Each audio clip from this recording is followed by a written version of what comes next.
de Noël.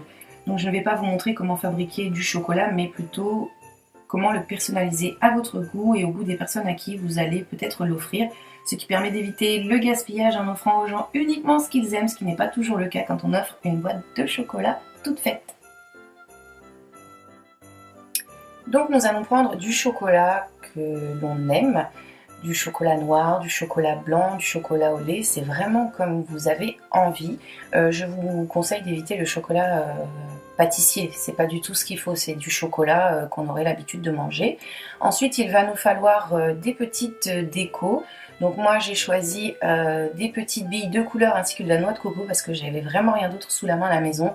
Mais vous pouvez très bien ajouter des éclats de noisettes, des éclats d'amandes, des amandes entières, des noisettes, du raisin sec, tout ce que vous aimez tout simplement. Ensuite il va nous falloir des petits moules, donc là c'est un moule spécial chocolat, mais vous n'avez pas forcément besoin d'un moule spécial chocolat, vous pouvez prendre des moules classiques un peu comme ceux-ci, donc ceux-ci sont petits, vont faire l'affaire. Si toutefois vous avez des moules un peu plus gros, ce n'est pas grave, ce que vous pouvez faire c'est mettre très peu de chocolat dans le moule de façon à obtenir quelque chose peut-être d'assez gros mais de bien fin, donc ça fera l'affaire. Donc là, moi, je commence par mettre mes petites billes de couleur au fond de mes moules.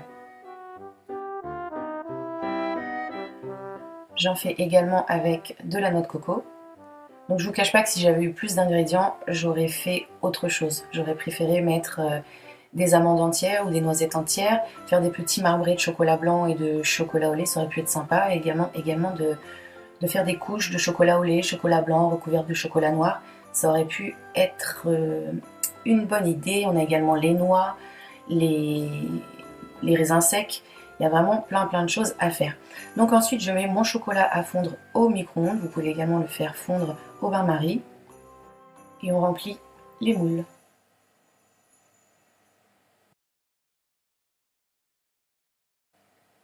Donc on va mettre le tout au frigo pendant 2 bonnes heures. Je précise que oui, il faut bien attendre 2 heures. Le chocolat va durcir très rapidement, donc vous allez vous dire que au bout d'une demi-heure on peut les retirer, mais quand vous allez démouler ça va fondre très vite. Quand vous allez mettre ça dans les sachets ça va fondre également, ça ne va pas être propre, donc attendez bien minimum 2 heures pour démouler le tout avant de placer en sachet.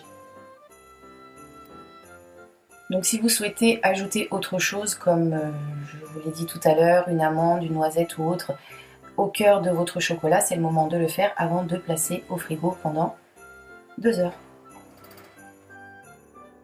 Une fois le temps nécessaire écoulé, on va pouvoir démouler. Donc ça se démoule très facilement avec des petits moules en silicone. Et voilà ce qu'on obtient.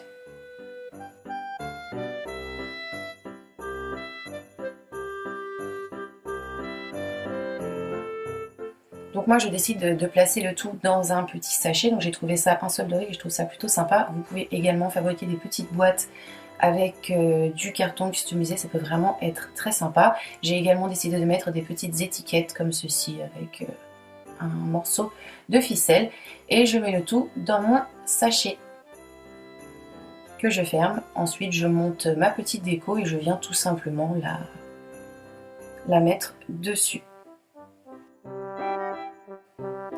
Donc voici ce que ça nous donne une fois mis en sachet. Là je vous montre ce que j'ai réalisé avec la noix de coco.